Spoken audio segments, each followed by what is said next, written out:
Alright, well my editing skills are crap, but can the same thing be said for Seventh Son? Stick around and find out. Okay, I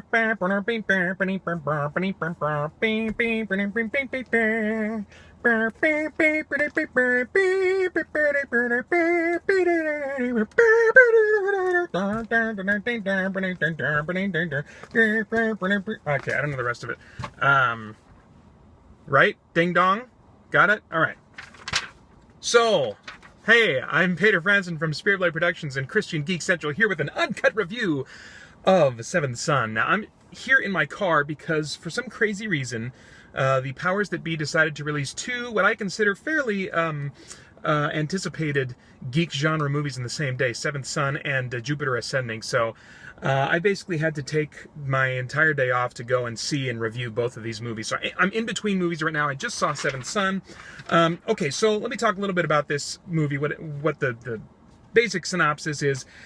Well, it's the same cliche kind of fantasy story, you know, a young man who's, you know, crossing over from boyhood to manhood, you know, discovers that he has this great power within him and this destiny, that he's going to fight evil in a major big way.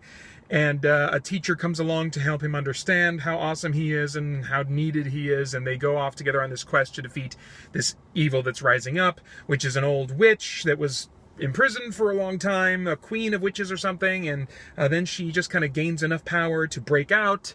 I guess she just needed a little bit of time to rest. And now she's getting ready to take over the world again, and so we need a seventh son of a seventh son who has mystical, magical abilities to kill witches and the supernatural and stuff to save the day.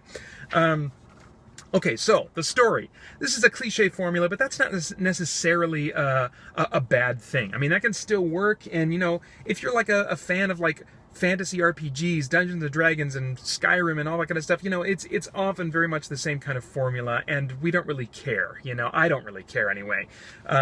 You know, there's some comfort in that formula, so that's not necessarily a bad thing. What I would say is bad is that there's a lot of rushed character moments that result in superficial relationships and superficial interactions between characters.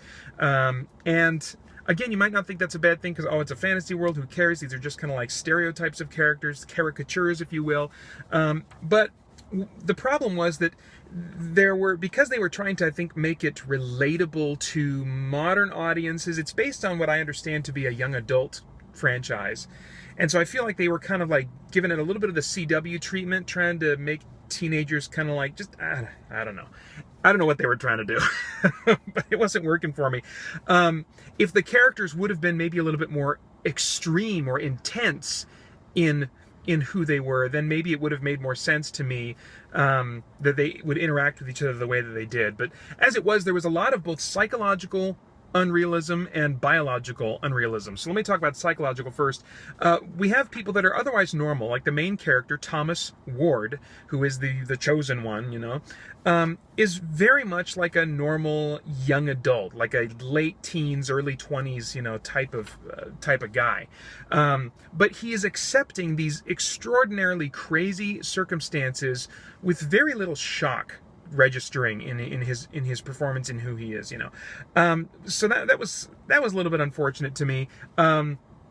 There's a lot of biological unrealism going on. People are getting knocked around, and none of that is, you know, their bones aren't breaking when they should be breaking. Some guy nearly should have lost his head. It got whacked so hard.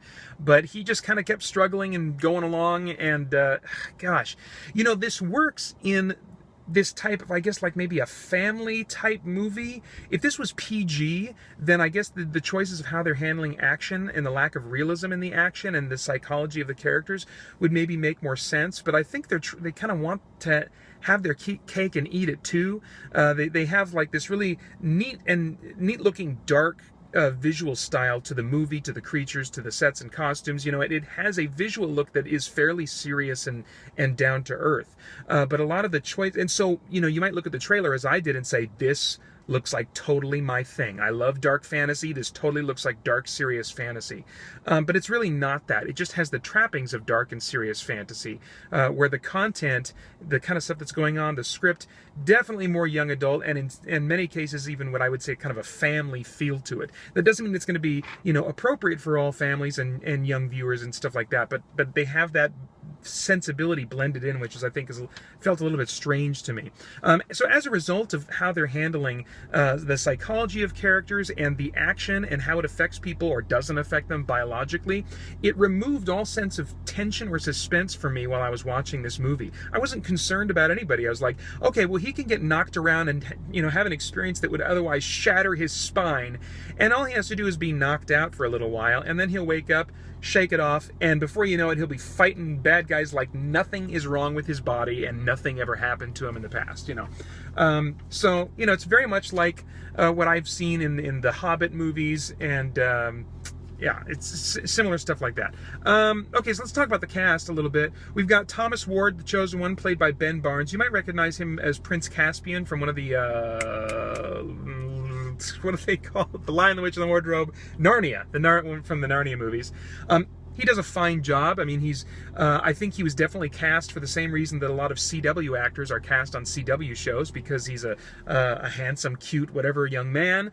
But I mean, was he bringing something that was layered and had subtext and stuff? No, none of the actors were. And I don't think that's a knock on them. It just wasn't the material they were given to work with. Same with Julianne Moore, who is a wonderful actress, and she plays kind of the witch queen in this movie, and she does a fine job as just kind of that stereotypical mad wizard villain, you know, and stuff like that. But compare her to Bavmorda in, say, Willow, another movie that was definitely targeted at families, not even young adults, but like families, you know. That had this, I don't know how Willow pulled it off.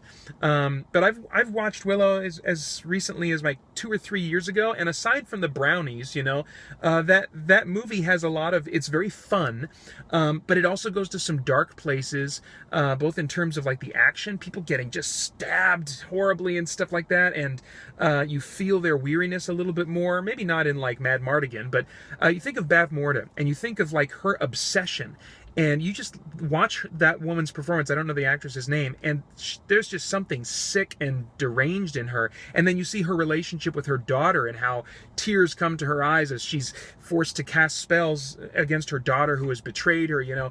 So there's just a lot more psychological complexity, relatively speaking, when compared to this movie.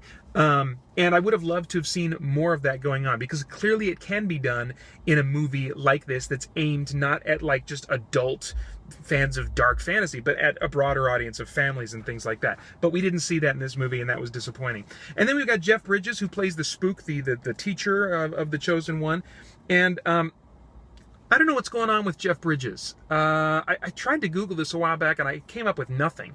I was like Googling Jeff Bridges chewing tobacco, Jeff Bridges. I couldn't.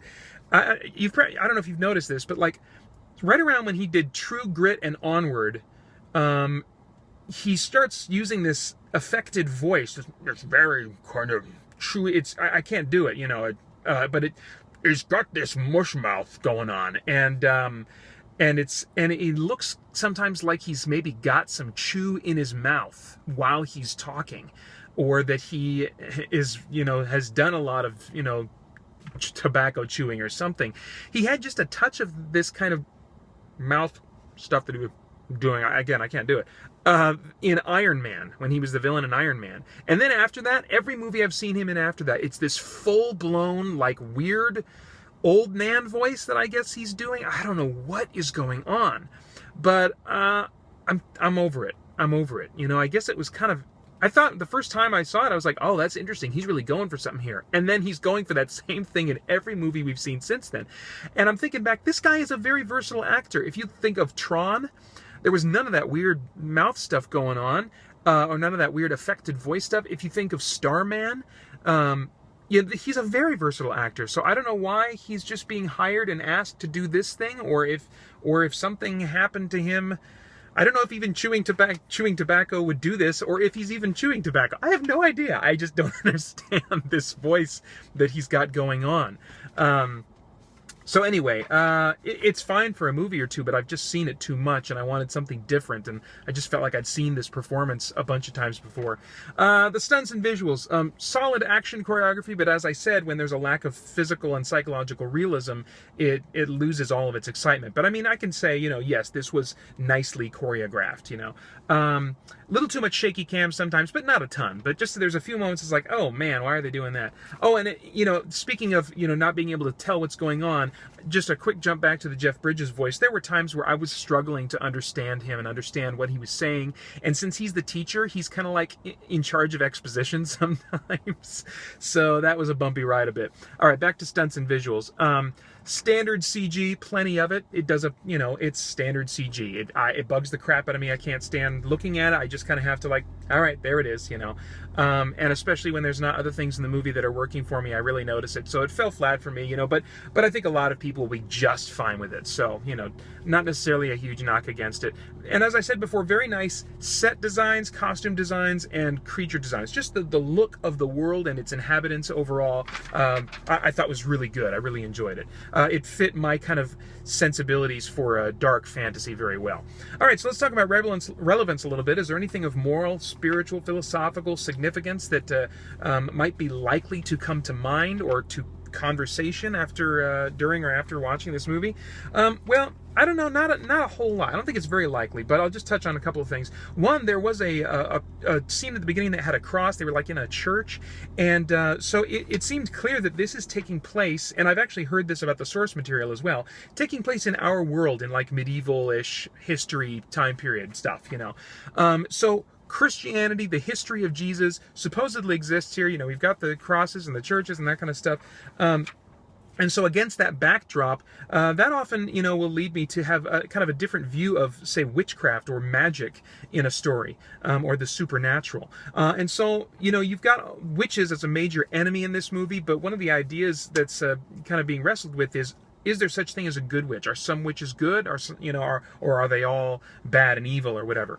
And so I think that's an interesting question to kind of maybe ponder after watching this. Is there such thing as a good witch? For example, there are, I don't know, who knows how many today that practice Wicca, which is witchcraft, And, so would we say that all the people that practice Wicca are like these evil people and they're out to destroy the world, Well, no, we wouldn't say that. But at the same time, would we want to say that what they're practicing and what they're doing is good for them and good for others, or is it harmful?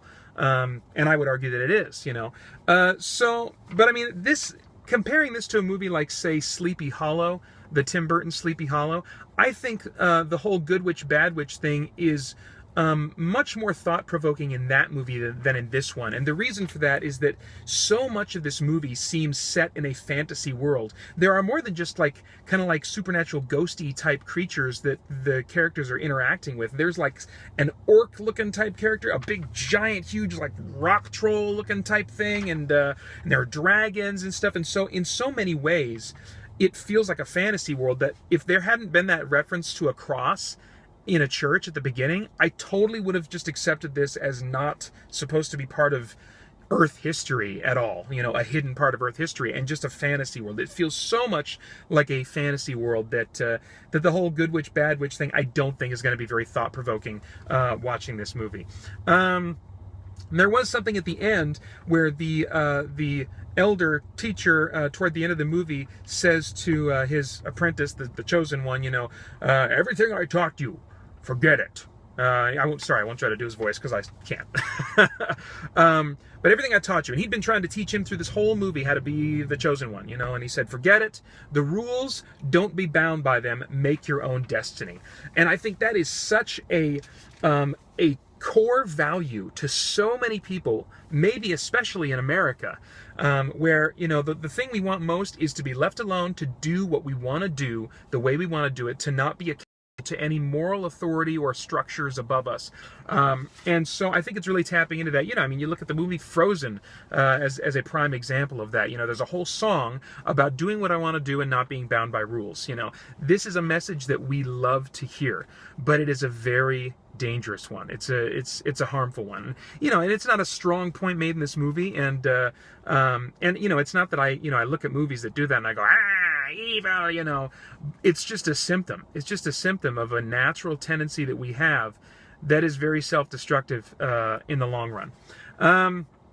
So anyway, in summary, if I were talking to myself as a time traveler going back in time, I would say, Peter, skip it. Skip it. You've seen Hobbit, you've seen Aragon, This is more like that. It's just going to bother you. So just totally ignore this. Just enjoy watching that trailer one more time and realize that the movie is not going to deliver on that experience. It's rated PG-13 for intense fantasy, violence, and action throughout, frightening images, and brief, strong language. I give it a quality score of 7.0 out of 10 and a relevance score of 6.0 out of 10. People are looking at me right now. There's somebody that just parked like right across from me. And I don't dare look up at them. I'm about to flash this sign. I'm a little freaking embarrassed right now, but I'm going to do it anyway. All right. Because that's how much I want you to go to ChristianGeekCentral.com to join some fellow geeks there as we continue to geek out and seek the truth.